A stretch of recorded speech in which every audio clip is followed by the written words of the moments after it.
The issue isn't whether somebody has the right to run in a third party. There are literally scores of third-party candidates out there right now, ladies and gentlemen. Most of them are irrelevant. But let me make myself clear. I love my country. I love the Constitution. I love my family. And I believe with all my heart and soul that 4 more years of Obama is a disaster to all 3 of them.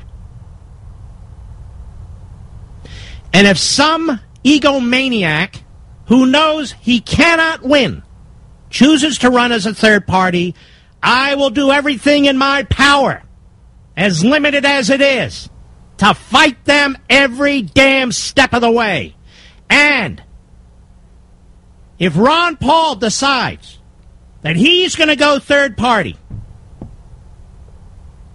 which is detrimental to this nation, and pulls 1 million votes, which is relatively insignificant in the big scheme of things, I will do everything in my power to defeat his son in Kentucky. I will do everything in my power to defeat his son, Rand Paul, in Kentucky.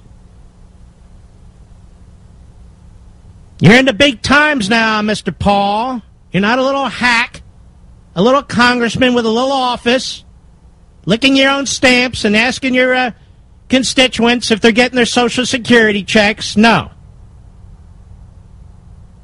I feel 4 more years of Obama will be the death knell. The death knell in the heart of this country.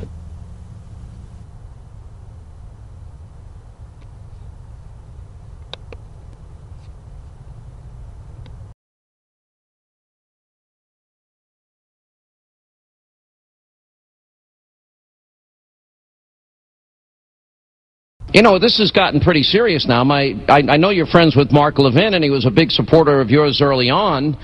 And, you know, he's put out a pretty strong challenge that he would go after you. And if your dad runs third party, he was so mad about it. Does that mean he's going to come to Kentucky and campaign against him? Well, that hurts my feelings. I'm going to have to talk to him. That's crazy. Well, he said, well, I'm just telling you what he said. You don't have any, look, I think he's still a friend of yours. I think we sometimes get too serious about this stuff. I think we're a lot on the same side. We're a lot on the same team. We may not agree on every issue, but it's kind of like my wife and I. We've been married 21 years. And there are certain political issues we don't agree with, you know, but we agree probably 97 or 98% of the issues, you know. So I tend to try to see the good in people and the good in the things that we can agree to. You know, there are people downstairs that I had breakfast with this morning that I don't always agree with, but we try to find common ground, you know. Right.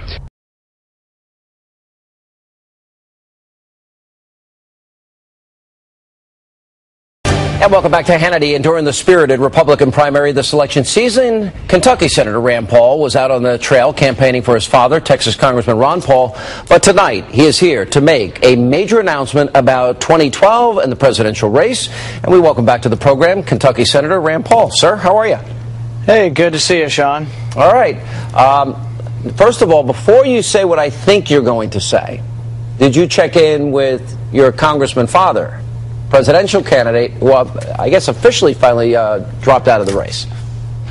Well, you know, my first choice had always been my father. I campaigned for him when I was 11 years old. He's still my first pick.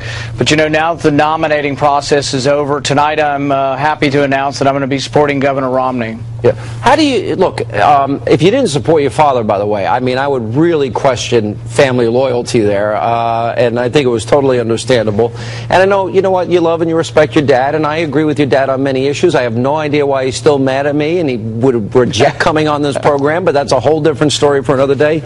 Tell me why you're supporting Governor Romney. Well, you know, I think it's interesting that Governor Romney and I actually have quite a few similarities. You know, Governor Romney's dad ran for president, was unsuccessful.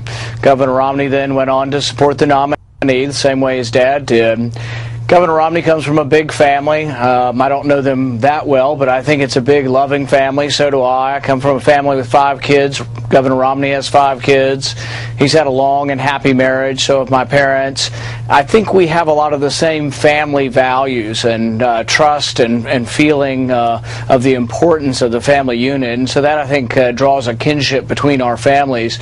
But I met with him recently. I had about a 30-minute meeting with him. He was nice enough to meet with me when he was in Washington recently, and we talked about a lot of issues. It was a free-ranging discussion, and we talked about issues, frankly, that are very important to me, that are important to my dad and to many of his followers. And many of these, Governor Romney's already taken a position on. One of the big issues for our supporters, for myself and my dad, is auditing the Fed. We think there needs to be more transparency to the Fed and more oversight by Congress. And this is something that Governor Romney was supportive of throughout his campaign, and also was supportive of in private to me.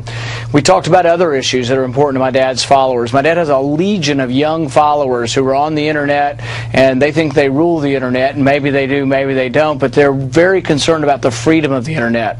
There's been legislation recently, SOPA, that Governor Romney came out in the debates and was opposed to this SOPA, which would take away some of the process of ownership on the internet, and we were very afraid that it would limit internet freedom, and Governor Romney's right there with us on those issues also.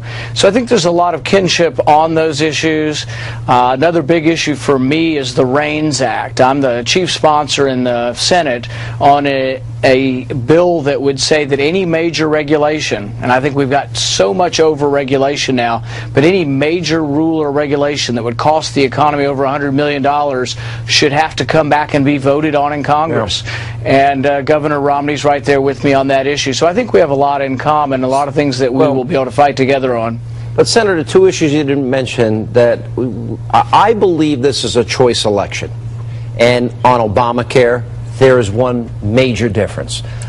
Even on issues of spending, even though maybe you don't agree that for example, the Ryan plan goes fast enough. I know you support and you've signed on to the Mac Penny plan. I hope that goes through. Governor Romney, when I asked him about it, seemed pretty intrigued by the idea.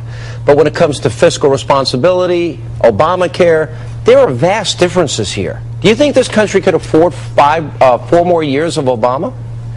No, I mean, my state is really suffering. We stand to lose 50,000 jobs in the coal industry if President Obama continues.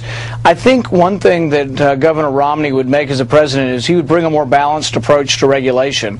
We're going to have some regulation. Some regulation actually protects the environment. But President Obama's allowed the tilt and the balance to go so far that he's crushing the economy now and crushing jobs.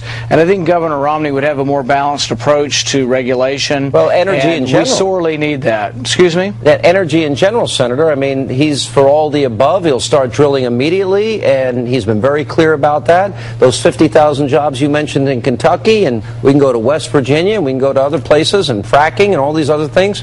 He's in support of all these things, which we all know that President Obama is not. Well, the energy industry, the oil and gas industry, employs 9.2 million people and pays $86 million a day in taxes. And I want to encourage them to produce more oil and gas in our country. These are good American jobs. These are jobs that can't be outsourced. Energy jobs are great for our country. And I know Governor Romney will allow the Keystone Pipeline to occur. I know that he will encourage the oil and gas industry, and he won't say, oh, this is terrible that corporations make money. That's the kind of attitude that's making companies want to go overseas. We need to encourage companies to stay and come back to America, not leave the country. You are very well loved in the Tea Party movement. Will you go out on the campaign trail for Governor Romney? Yes, and I think that I can be an asset in solidifying the conservative base of the party, but I also think that myself, my father, and the movement that he started attracts a lot of independents also. So a lot of these young people aren't necessarily the conservative base. Right. But, in my discussions with Governor Romney, I brought forward exactly what I believe, and that's that you and I have had this discussion before, that there should be checks and balances, that the right to declare war starts with the legislature, that it's it's important that we separate these powers. And we had a very good and I think honest discussion about a lot of these things, and I came away from it feeling that he will be a very responsible commander-in-chief. I don't think he'll be reckless. I don't think he'll be rash. And I think that he realizes and believes, as I do, that war's the last resort and something that we don't rush willy-nilly into. And I came away feeling that he'll have mature attitude and beliefs towards foreign policy. All right, Rand Paul, I think it's a big endorsement coming from you, and we'll be looking for you out on the campaign trail, and as always.